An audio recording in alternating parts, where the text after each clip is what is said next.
Hello everyone and welcome to the online class. Dear student, today we will start with our chapter number 3, sentence types. As already in my previous video, I make you learn about and understand about the types of sentence or a kind of sentence in a very detailed manner. But today, with the help of this chapter, in a very short timing and with a very short explanation, you can get very clarity about the types of sentence in a very easy manner. In this chapter, very first there are some sentence divided in a 4 group. So let us read it. यहाँ सबसे पहले हमें कुछ sentence दिए गए हैं जिसे 4 group के अंदर डिवाइड किया गया है. हम उसे रीड करेंगे. सो ग्रुप 1 में कुछ सेंटेंस है जैसे कि स्टैंड अप यानी खड़े हो जाओ, ओपन योर बुक यानी बुक को ओपन करो, रीड द फर्स्ट लेसन अपना पहला चैप्टर पढ़ो, डोंट लुक अबाउट यहाँ वहाँ मत देखो, please make room for me please मेरे लिए रूम रेडी कर दो, please pass me the television remote please वो टेलीविज़न रिमोट देना. तो यहाँ पर आपने सेंटेंस को नोटिस किया. ऊपर के 4 सेंटेंस जो हैं वो कमांड कर रहे हैं, वहीं जो 2 सेंटेंस हैं जहाँ प्लीज़ का यूज़ हुआ है वो रिक्वेस्ट कर रहे हैं. Can you tell me that as I already taught you in my previous video about the kind of sentence. तो कौन सा सेंटेंस ऐसा था जिसके अंदर कमांड या रिक्वेस्ट सेंटेंस अप्लाई किए गए थे? ऐसा कौन सा टाइप ऑफ सेंटेंस होता है जिसके अंदर हम या तो उस सेंटेंस से किसी को कमांड कर रहे होते हैं या तो रिक्वेस्ट कर रहे होते हैं? Imperative sentence. इम्परेटिव सेंटेंस जो है वो सेंटेंस या तो कमांड करता है या तो रिक्वेस्ट करता है. तो ग्रुप 1 जो है वो हमारा इम्परेटिव सेंटेंस है. बात करेंगे ग्रुप 2 की. Is the sum hard, why don't you solve it? क्या सम हार्ड है, तुमने उसे सॉल्व क्यों नहीं किया? यहाँ पर आप देख सकते हैं पंक्चुएशन मार्क में क्वेश्चन मार्क का यूज़ किया गया है और हमसे क्वेश्चन पूछा जा रहा है. सो कौन से टाइप ऑफ सेंटेंस में क्वेश्चन पूछे जाते हैं? इंटरोगेटिव. तो ग्रुप 2 जो है वो हमारा इंटरोगेटिव सेंटेंस है, बिकॉज इंटरोगेटिव सेंटेंस में हम अक्सर क्वेश्चन पूछा करते हैं. बात करेंगे ग्रुप 3 की. Rama is a cricketer, he also place hockey, he does not play football. यहाँ रामा एक बॉय का नाम यूज़ किया गया है जिसके लिए बताया गया है कि वो क्रिकेटर है, वो हॉकी भी खेल सकता है पर वो फुटबॉल नहीं खेलता.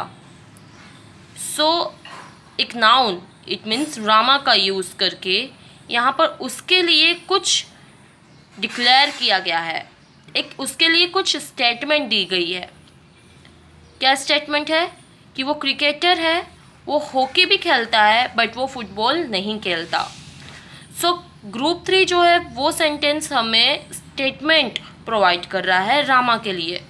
तो कौन से टाइप ऑफ सेंटेंस में मैंने आपको बताया था कि स्टेटमेंट प्रोवाइड किया जाता है या फिर स्टेटमेंट दिया जाता है? Declarative sentence. डिक्लेरेटिव सेंटेंस ऐसा सेंटेंस होता है जिसके अंदर हम कुछ डिक्लेयर करते हैं या तो कुछ स्टेट या फिर किसी तरह का स्टेटमेंट देते हैं. यहाँ पर हमने रामा के लिए स्टेटमेंट दिया है इसलिए ये डिक्लेरेटिव सेंटेंस है. तो ग्रुप 3 हमारा जो है वो डिक्लेरेटिव सेंटेंस है. नाउ बात करेंगे ग्रुप 4 की. Wow that cake looks so tempting, alas we lost the match. यहाँ पे 2 अलग अलग फीलिंग को डिस्क्राइब करते हुए सेंटेंस दिया गया है. पहला सेंटेंस है वाओ, जिससे पता चल रहा है कि उस केक को देखकर एक अलग ही खुशी मिली है और हम उस केक की तारीफ़ कर रहे हैं कि वो बहुत ही अच्छा है, बहुत ही डिलीशियस है, ऐसा करके। और वहीं दूसरा जो सेंटेंस है उसमें पता चल रहा है कि बहुत ही दुख के साथ बोला गया है कि मैच जो है वो हार गए हम। सो ये आगे जो एक्सक्लेमेशन मार्क यूज़ किया गया है, तो वो हम जो ये सेंटेंस है वो एक्सक्लेमेटरी सेंटेंस बन रहा है, इससे हमें पता चलता है। क्योंकि जब भी हम स्ट्रॉन्ग फीलिंग की बात करते हैं तब वो कौन से टाइप का सेंटेंस होता है, वो एक्सक्लेमेशन मार्क के साथ यूज़ किया गया एक्सक्लेमेटरी सेंटेंस होता है। तो आपने नोटिस किया कि ये जो चारों ग्रुप हैं, ग्रुप में सेंटेंस को डिवाइड किया गया है, वो एक्चुअल में हमारे टाइप्स ऑफ सेंटेंस को बता रहे हैं कि हमारे 4 टाइप ऑफ सेंटेंस होते हैं, जो कि होता है imperative, interrogative, declarative and exclamatory. Next page पे हमें दिया गया है there are 4 kinds of sentence. 4 तरह के सेंटेंस होते हैं, जैसा कि मैंने बताया। यहाँ सेंटेंस के हिसाब से हमारा पहला सेंटेंस जो दिए गए थे हमें, वो इम्परेटिव सेंटेंस के थे, दूसरे इंटरोगेटिव सेंटेंस के थे, तीसरे डिक्लेरेटिव सेंटेंस थे, और चौथा जो हमारा ग्रुप था उसके अंदर एक्सक्लेमेटरी सेंटेंस था। तो यहाँ पे वही बताया गया है कि हमारे 4 तरह के सेंटेंस होते हैं, declarative sentence, interrogative sentence, imperative sentence और एक्सक्लेमेटरी सेंटेंस। डिक्लेरेटिव सेंटेंस में क्या होता है, तो हम किसी भी चीज़, वी कैन स्टेट और डिक्लेयर समथिंग, जहाँ पे हम कुछ स्टेट करते हैं यानी बताते हैं या फिर डिक्लेयर करते हैं, वो डिक्लेरेटिव सेंटेंस होता है। इंटरोगेटिव सेंटेंस में आस्क अ क्वेश्चन, कभी भी जब क्वेश्चन पूछा जाता है तो वो क्वेश्चन वाला सेंटेंस जो है वो इंटरोगेटिव सेंटेंस होता है। इम्परेटिव सेंटेंस में कमांड, रिक्वेस्ट, डिज़ायर, अपील, किसी तरह की रिक्वेस्ट की जाती है, किसी को कमांड किया जाता है, अपनी इच्छा जाहिर की जाती है या किसी से अपील की जाती है, वो इम्परेटिव सेंटेंस होता है। एक्सक्लेमेटरी सेंटेंस, सो स्ट्रॉन्ग और सडन फीलिंग, जैसे कभी भी हम किसी चीज़ को देखकर चौंक जाते हैं तो अचंभित वाली जो हमारी फीलिंग होती है या फिर जो हमारी बहुत ही स्ट्रॉन्ग इमोशंस होते हैं वो सेंटेंस कहाँ जाते हैं, तो एक्सक्लेमेटरी सेंटेंस में वो आते हैं। इसमें हमें सबसे पहले डिक्लेरेटिव सेंटेंस के बारे में समझाया गया है। So what is declarative sentence? A sentence which says or states something is called a statement. It starts with a capital letter and ends with a full stop. एक ऐसा सेंटेंस जो कुछ स्टेट कर रहा है या कुछ कह रहा है, बता रहा है, डिक्लेयर कर रहा है, जिसके थ्रू हमें एक स्टेटमेंट मिल रहा है, वो क्या होता है? डिक्लेरेटिव सेंटेंस होता है। वो हमेशा कैपिटल लेटर से शुरू होता है और फुल स्टॉप पे ख़त्म होता है। कुछ एग्जांपल्स दिए गए हैं। पहला एग्जांपल है my name is Goldilocks. यहाँ पर किसी ने अपने बारे में बताया, उसने ये बताया कि उसका नाम क्या है, तो गोल्डी लॉक्स उसका नाम है। आई लिव ऑन अ हिल, मैं पहाड़ पे रहता हूँ।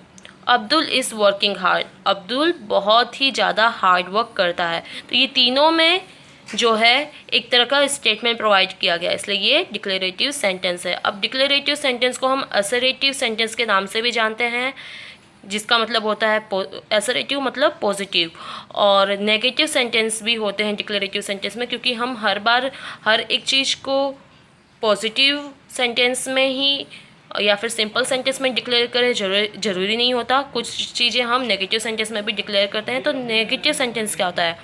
A statement can be negative, कोई भी स्टेटमेंट नेगेटिव भी हो सकता है। अ नेगेटिव सेंटेंस और a statement states that something is not true और इनकरेक्ट।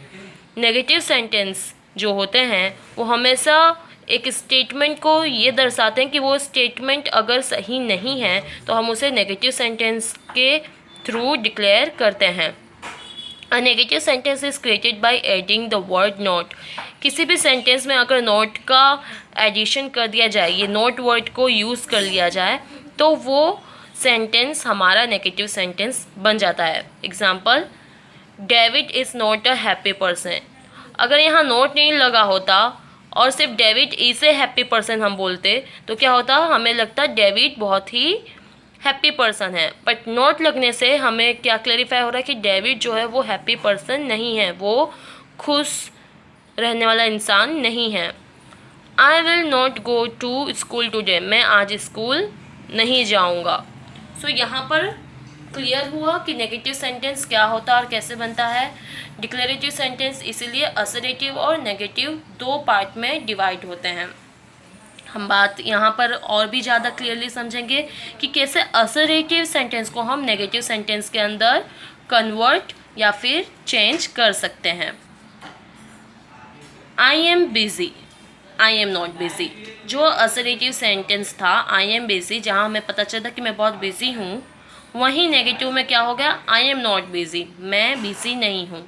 दोनों ही चीज़ें एक स्टेटमेंट है, ये दोनों ही स्टेटमेंट कुछ डिक्लेयर कर रहे हैं, बट यहाँ पर पॉजिटिव सेंटेंस है, सिंपल सेंटेंस है, ये कुछ एजर कर रहा है, इसलिए असर्टिव सेंटेंस है। और यहाँ पर नॉट का यूज़ करके हमने इसी सेंटेंस को नेगेटिव सेंटेंस में बना दिया। सेम और भी एग्जाम्पल है, the milk is pure, the milk is not pure. The bullocks are strong, the bullocks are not strong. The boy was ill, the boy was not ill. The girls were absent, the girls were not absent. तो आपने यहाँ पर ध्यान दिया कि just जो भी verb use किया गया है उसके बाजू में नॉट लगा देने से हमारा सिंपल सेंटेंस जो है वो नेगेटिव सेंटेंस के अंदर कन्वर्ट हो गया। Now let's see exercise 1। हमें एक्सरसाइज 1 में क्या दिया गया है, so change the following into negative sentence. यहाँ कुछ हमें सेंटेंस दिए गए हैं जिससे हमें नेगेटिव सेंटेंस के अंदर बदलना है। जैसे कि हमारा पहला दिया गया है आई एम लेट, यहाँ पर दिया गया है आई एम लेट, तो हम उसे नेगेटिव में करेंगे तो क्या हो जाएगा, I am not late. Am जो हमारा वर्ब के अंदर आता है उसके बाजू में हम सिर्फ नॉट वर्ड का एडिशन कर देंगे तो हमारा जो सिंपल सेंटेंस है वो नेगेटिव में बदल जाएगा। सेम आगे भी है, we are hungry, we aren't hungry. Aren't का मतलब आर नॉट ही होता है। नॉट को अगर हमें शॉर्ट फॉर्म में लिखना है तो हम यहाँ पर एपोस्ट्रोफी मार्क का यूज़ करके आर नॉट की जगह शॉर्ट बनाने के लिए आरंट लिख सकते हैं। Harry is ill, Harry is not ill. The sums are hard. The sums aren't hard. This is my house. This is not my house.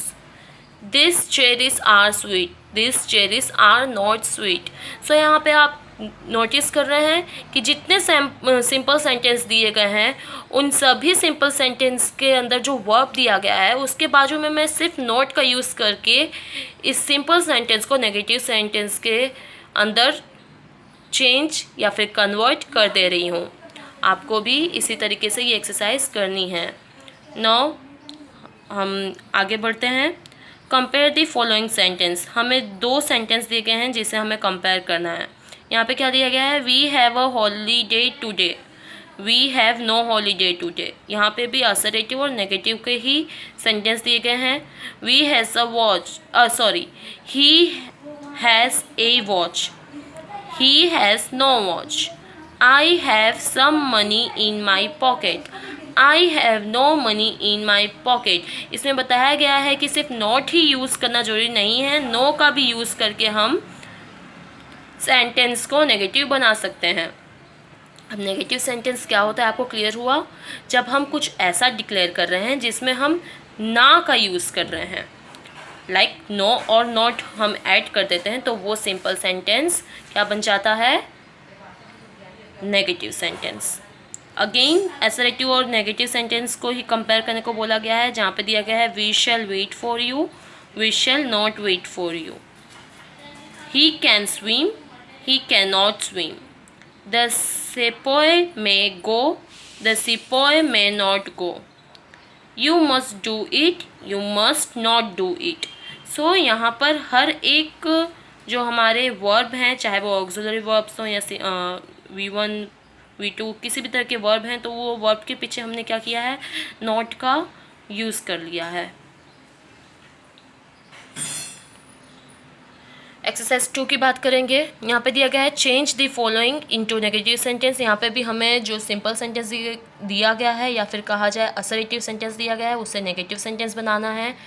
पहला है my father will start next month. तो will के बाजू में हम क्या करेंगे, सिर्फ नॉट वर्ड का एडिशन कर देंगे तो क्या हो जाएगा, जो हमारा असर्टिव सेंटेंस है वो नेगेटिव सेंटेंस के अंदर चेंज हो जाएगा। My father will not start next month. Question number 2. I shall take some money with me. I shall not take some money with me. Question number 3. He can do the sum in an hour. He cannot do the sums in an hour. तो ये जो है हमारा assertive sentence सिर्फ not का use कर लेने की वजह से वो भी हमारे जो वर्ब दिए हैं उसके बाजू में ही नॉट का यूज़ करना है। तो नॉट वर्ड को ऐड कर लेने की वजह से हमारा असर्टिव सेंटेंस नेगेटिव सेंटेंस के अंदर कन्वर्ट हो जा रहा है। सेम आगे की एक्सरसाइज में भी वही करना है। अगेन हमें यहाँ पर असर्टिव और नेगेटिव सेंटेंस को कंपेयर करने को बोला गया है, जिसमें कुछ चेंज है पहले के कंपैरिजन से। वो क्या है, let's see. I know Ali, I do not know Ali. Harry reads well. आप इसका प्रोनाउंसिएशन हैरी भी कर सकते हैं और हरी भी कर सकते हैं। हरी डज नॉट रीड वेल।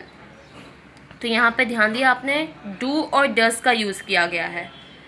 जब कभी भी आई का या यू का हम वर्ड यूज़ होता है जहाँ पे उसके बाजू में डू लगता है, और जब भी हम सिंपल सेंटेंस की बात करते हैं तब वहाँ पर डस का यूज़ होता है। इसीलिए यहाँ पर जब आई का यूज़ हुआ तो नेगेटिव करने के लिए डू नॉट लगा। और हरी रीड्स वेल यानी ये एक सिंपल सेंटेंस है, सिंपल प्रेजेंट टेंस है, तो इसीलिए यहाँ पर डस का यूज़ हुआ। टेंसेस आपको हम आगे की वीडियोस में जब टेंस रिलेटेड चैप्टर आएगा तब मैं आपको समझाऊंगी, बट तब तक आपको ऐसे नॉर्मली समझना पड़ेगा कि जो वर्ड सिंपल में आ रहे हैं उसके लिए हम डस का यूज़ करते हैं, और जब कभी भी आई या फिर यू का यूज़ होता है तब हम वहाँ पर डू लगाते हैं। ही wants to go home. He does not want to go home. We eat rice. We do not eat rice. यहाँ पर भी we था इसलिए हमने do लगाया। बालू बावलेट वेल। अब यहाँ पर बावलेट जो है वो क्या है, पास्ट फॉर्म है, इसीलिए यहाँ पर डिड लग जाएगा। तो बालू डिड नॉट बाउल वेल। तो ये जो हमारा पास्ट टेंस के हिसाब से यूज़ किया गया था बाउल्ड, वो सिंपल टेंस में कन्वर्ट हो जाएगा। सेम और भी हमें एग्जांपल्स दिए गए हैं। I saw him yesterday, I did not see him yesterday. जब भी हम पास्ट की बात करते हैं तो हम डिड का भी यूज़ करते हैं as per the sentence. He broke the window, he did not break the window.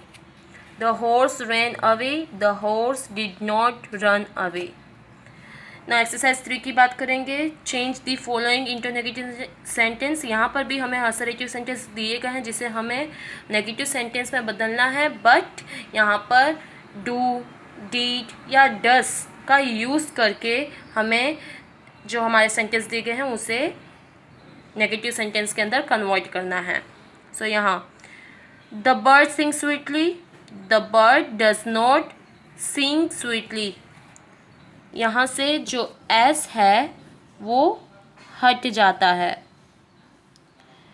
B he played for an hour, he did not, played की जगह क्या हो जाएगा, प्ले आएगा सिर्फ, play for an hour. It weighs a pound, it does not weigh a pound. My uncle lives in Chennai, my uncle does not live in Chennai. यहाँ पे आप नोटिस कर रहे हैं हमारा जो हमारे सिंपल सेंटेंस थे वहाँ पे मैंने डज का यूज़ किया गया है। यहाँ प्लेड पास्ट फॉर्म में था इसीलिए हमने डिड का यूज़ किया गया और ये हमारा पास्ट से सिंपल पास्ट टेंस में कन्वर्ट हो गया, नेगेटिव फॉर्म में।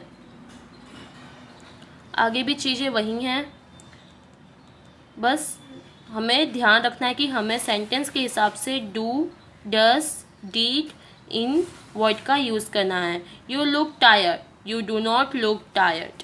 आई ate too much, I did not ate too much. I remember seeing him, I am not remember seeing him. आप चाहें तो यहाँ पर डू का भी यूज़ कर सकते हैं, I do not remember seeing him, but यहाँ पर मैंने सिंपल टेंस के हिसाब से एम नॉट का यूज़ किया है। The thief ran away, the thief doesn't, मैंने बताया था नोट को शॉर्ट फॉर्म में लिखने के लिए एपोस्ट्रोफी कोमा लगा के भी यूज़ कर सकते हैं। तो द थीफ डज नॉट, अब ये रैन नहीं रहेगा, वो क्या हो जाएगा, रन हो जाएगा, run away. He gave me some money, he does not gave, he does not give हो जाएगा गेव से, he does not give me some money. Abdul won the first prize. Abdul did not win the first prize. So यहाँ पर आपने changes देखे। तो ये बात इस लेसन में हमने डिक्लेरेटिव सेंटेंस के बारे में बात की। आगे का हमारा जो चैप्टर है वो क्वेश्चन मार्क्स यानी इंटरोगेटिव सेंटेंस को लेकर है, वो हम कल पढ़ेंगे। आज के वीडियो में इतना ही। Thank you.